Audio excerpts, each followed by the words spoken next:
ጤና ይስጥልኝ ክቡራትና ክቡራን የዩቲዩብ ቻናል ቤተሰቦች የሰዓቱን አጫጭር መረጃዎች ይዤ ቀርብ ያለው እስከ ፍጻሜው አብራችሁኝ ቆዩ። ክቡራን አድማጮች የመጀመሪያው መረጃ በኢትዮጵያ ውስጥ የብሔር ፖለቲካ እንዲቀር የመገንጠል መብት በአስቸኳይ ከህገ መንግስቱ እንዲነሳ የሀገሪቱ የክልሎች አወቃቀር ብሔር ተኮር ከመሆን እንዲሻሻልና ሌሎችንም በርካታ ኢትዮጵያውያን ለረጅም ጊዜ ይጠይቁታል የተባለውን ጥያቄ በሰፊው የዘረዘረ ሰነድ ለምክክር ኮሚሽን አስገብቷል። የኢትዮጵያ ዜጎች ለማህበራዊ ፍትህ ፓርቲ ኢዜማ ባስገባው ሰነድ ላይ የዘረዘራቸው ምን ናቸው? በዝርዝር መደመጥ ያለበት መረጃ አስደምጣቸዋለሁ። በሌላ በኩል የመፈንቅለ መንግስት ዜና በየጊዜው የሚሰማባት አፍሪካ ሌላ የመፈንቅለ መንግስት ሙከራ ማስተናገዷ ተሰምቷል።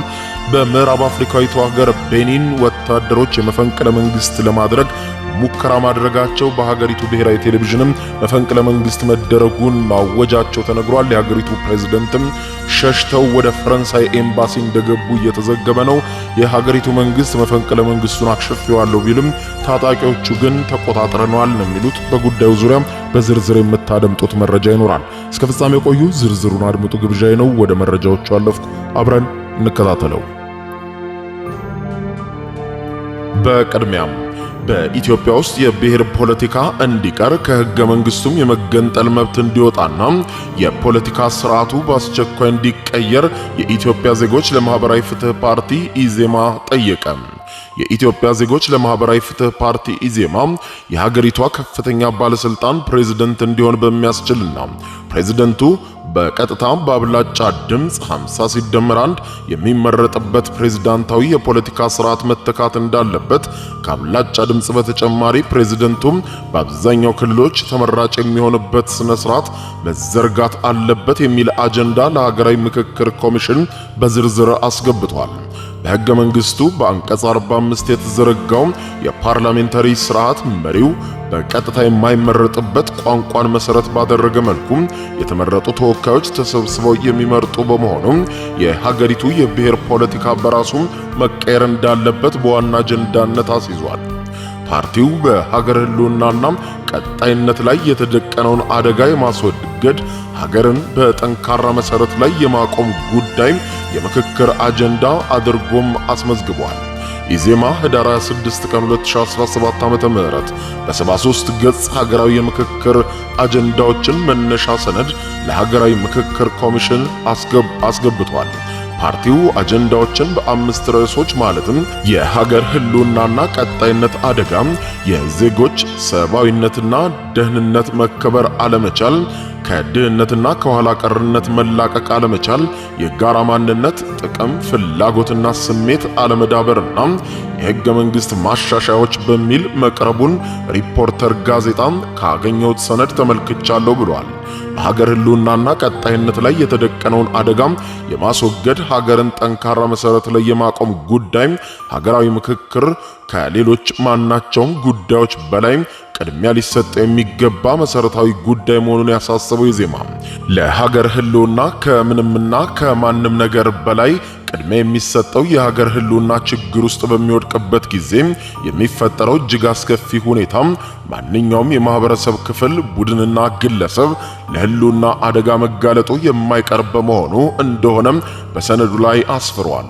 በአግባቡ ባለመሰናዳታቸው የበርካታ ቅራኔዎችና ግጭቶች መፈልፈያ በመሆን የሀገርን ህልውና ቀጣይነት አደጋም ውስጥ በመጣል ማናቸውም ባለድርሻዎች ደህንነት ለከፍተኛ አደጋ ያጋለጡትን ከዘርና ከሃይማኖት ብዝሃነት የሚነሱ የፍትሃዊነት ጥያቄዎችን ለሀገር ህልውናና ቀጣይነት አደጋ የማይሆኑበት ሁኔታን ማስተናገድ የሚችል ሀገራዊ የፖለቲካ ስርዓት መሰረት የሚጣልበትና ተጠናክሮ የሚቀጥልበት ሁኔታ ባለመመቻቸት የሚችሉትን የመፍትሄ ሐሳቦች በጋራ የስምምነት ላይ መድረስ እንደሚገባ በሰነዱ ላይ ተቀምጧል።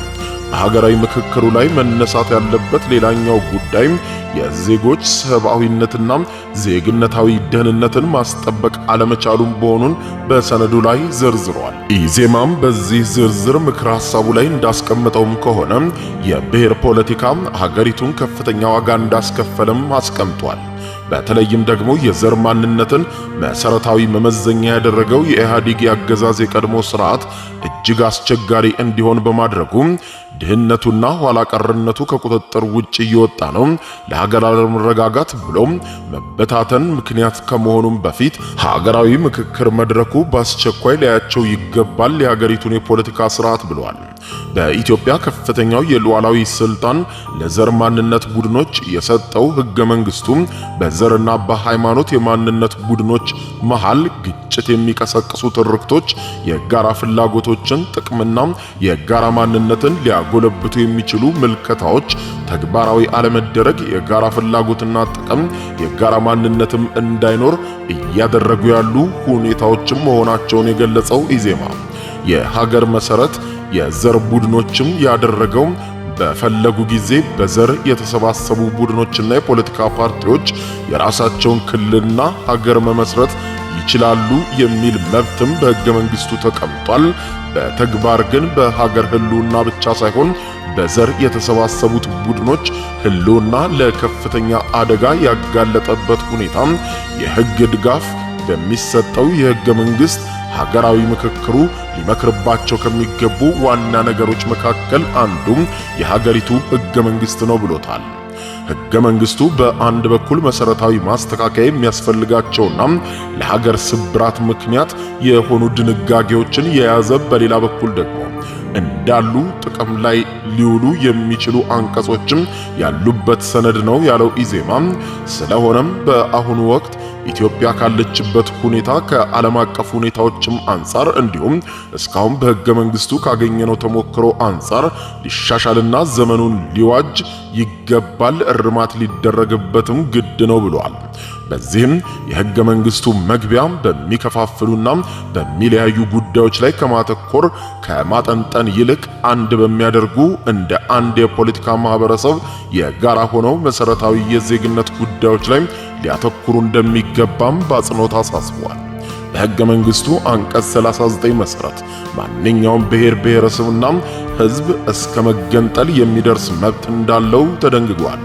ይህ አንቀጽ ኢትዮጵያ አንድ ሀገር ሆና ከመቀጠል መብቷን የሚያመነምን በማንኛውም ሰዓት በጥቂቶች ፍላጎት ላይ በመመስረት ብቻ ሀገርን የሚያፈርስ ከመሆኑም ባሻገር በህዝብ መካከል መተማመን የሚሸረሽር የጋራ ፍላጎትንና ጥቅምን ብሎም የጋራ ማንነትን የሚያቀጭጭ አንቀጽ በመሆኑም የመገንጠል መብት ሙሉ በሙሉ ከህገ መንግስቱ ሊሰረዝ እንደሚገባም አሳስቧል።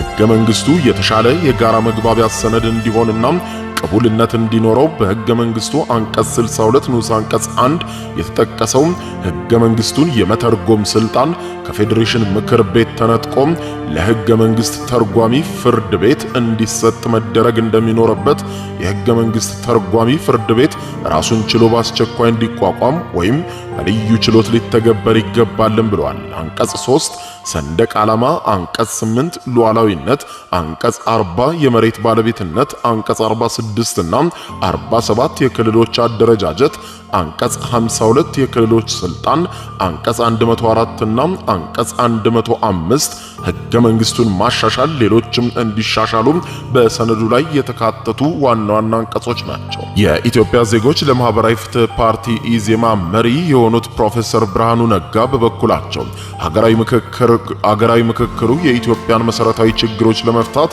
ቁልፍ ጉዳይ መሆኑን ጠቅሰው ኢዜማ ከኮሚሽኑ የሚያከናውናቸውን ተግባራት ለማገዝ ቁርጠኛ ነን ሲሉም ተደምጠዋል።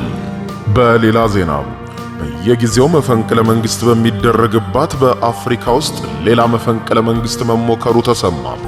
በቤኒን የተሞከረው ወታደራዊ መፈንቅለ መንግስት ከሽፏል ስትል ቤኒን አስታውቃለች። ትናንትና እሁድ ማለዳ የጀመረው የቤኒን ጦር ሰራዊት አባላት ስልጣን መያዛቸውን ያስታወቁበት የመፈንቅለ መንግስት ሙከራ ዳግም መክሸፉንና ፕሬዝደንቱ በደህና ሁኔታ በፈረንሳይ ኤምባሲ ውስጥ ተጠብቀው እንደሚገኙ የሀገሪቱ መንግስት አስታውቋል።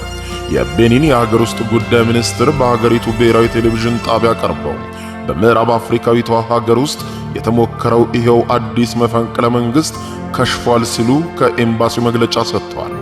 ቀደም ሲል በሌተናር ኮሎኔል ፓስካል ቲግሪ የሚመራ የወታደሮች ቡድን በቴሌቪዥን ሰብሮ ገብቶ ባስተላለፈው መግለጫ ፕሬዝዳንት ፓትሪስ ታሎንን ከስልጣን አስወግዶ የሀገሪቱን ሕገ መንግስት ማገዱንና ስልጣኑን መቆጣጠሩን መፈንቅለ መንግስት ማድረጉንም ገልጾ ነበር። በቤኒን የሚገኘው የፈረንሳይ ኤምባሲ በማህበራዊ ትስስር ገጹ በኩል ባሰራጨው መረጃ በዋና ከተማዋ ኮቶኑ ውስጥ ባለው የፕሬዝዳንታዊ መኖሪያ ቤት አቅራቢያው ተኩስ እንደነበር አመልክቷል። የከተማዋ ነዋሪ የሆኑ የዓይን እማኝ ለቢቢሲ እንደተናገሩት የተኩስ ድምጽ መስማታቸውንና የተወሰኑ ለመንግስት ቴሌቪዥን ጣቢያ የሚሰሩ ጋዜጠኞችም ታግተው ጭምር እንደተመለከቱ ተናግረዋል። የቤኒን ፕሬዝዳንት አማካሪ ፕሬዝዳንቱም በደህና ሁኔታ ላይ ሸሽተው ወደ ፈረንሳይ ኤምባሲ ገብተው እንደሚገኙም ለቢቢሲ ተናግረዋል። በትናንትናው ዕለት ማለዳ ላይ ትንሽ ቁጥር ያላቸው ወታደራዊ ቡድን የሀገሪቱን መንግስትና ተቋማት ለማናጋት የአመጽ ተግባር ፈጽመው ነበር ሲሉም የመፈንቅለ መንግስት ሙከራው መክሸፉን የቤኒን የሀገር ውስጥ ጉዳይ ሚኒስትር አላሳኔ ሰይዱም አስታውቀዋል።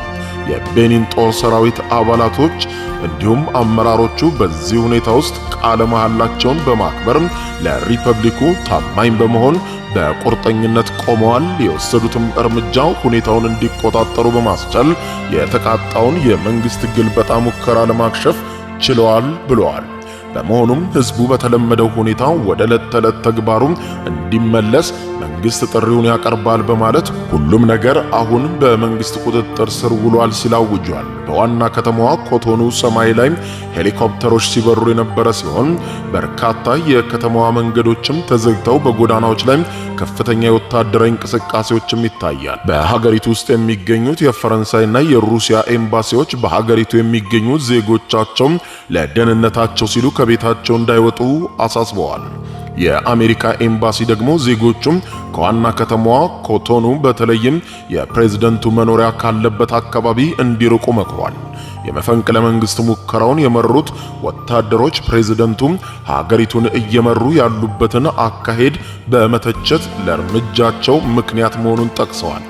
ከመፈንቅለ መንግስት ሞካሪዎቹም ወታደሮች መካከል በቴሌቪዥን ላይ ቀርቦ እንደነበረ ሰራዊቱም ለቤኒን ህዝብ ወንድማማችነት፣ ፍትህና ስራ የበላይነት የሚሆኑ እውነተኛ አዲስ ዘመን ለማምጣት በቁርጠኝነት ቃል ይገባል ሲል መልእክቱን አስተላልፏል። መፈንቅለ መንግስቱን የሞከሩት አማጺዎቹ ወታደሮች ጠዋት ላይ መፈንቅለ መንግስት ፈጽመው የሀገሪቱን ስልጣን መቆጣጠራቸውን በብሔራዊ ቴሌቪዥን ባሳወቁበት ጊዜ ሌተናል ኮሎኔል ቲግሪ ፓስካልን የወታደራዊ የሽግግር ምክር ቤት መሪ አድርገው በሾማቸውን ጭምር አውጀዋል። በተጨማሪም የህገ መንግስቱን ማገዳቸውን፣ የቤኒን የአየር ክልልን ከበረራ ውጪ ማድረጋቸውንና የድንበር አካባቢ እንቅስቃሴዎችን ማገዳቸውንም ጭምር ገልጠዋል።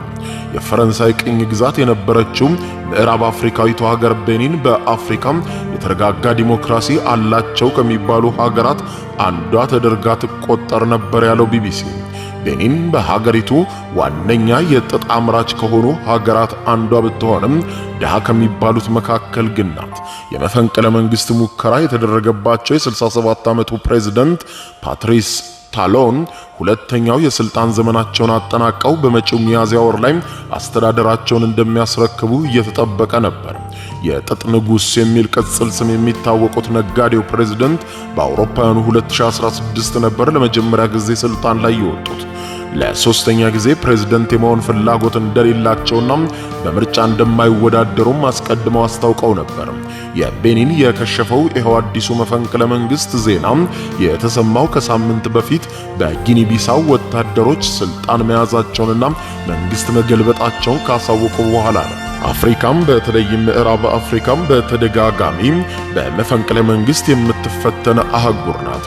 በአህጉሪቱም ወታደሮች በየጊዜው የመንግስት ስርዓትን እያፈረሱ ስልጣንን መቆጣጠራቸው ህዝቡ በተለያየ ጊዜ ተረጋግቶ እንዳይኖር በሀገሪቱም የፖለቲካ ምስቅልቅል በተደጋጋሚ እንዲታይ ያደረገ ክስተት ነው። ክቡራን አድማጮች ለሰዓቱ ብታደምጧቸው መልካም ናቸው ያልኳቸው አጫጭር መረጃዎች የሰማችኋቸው ናቸው። ከሰዓታት በኋላም በሌላ መረጃ ተመልሰን እስከምንገናኝ በያለንበት የዓለም ዳር ቸር እንቆይ።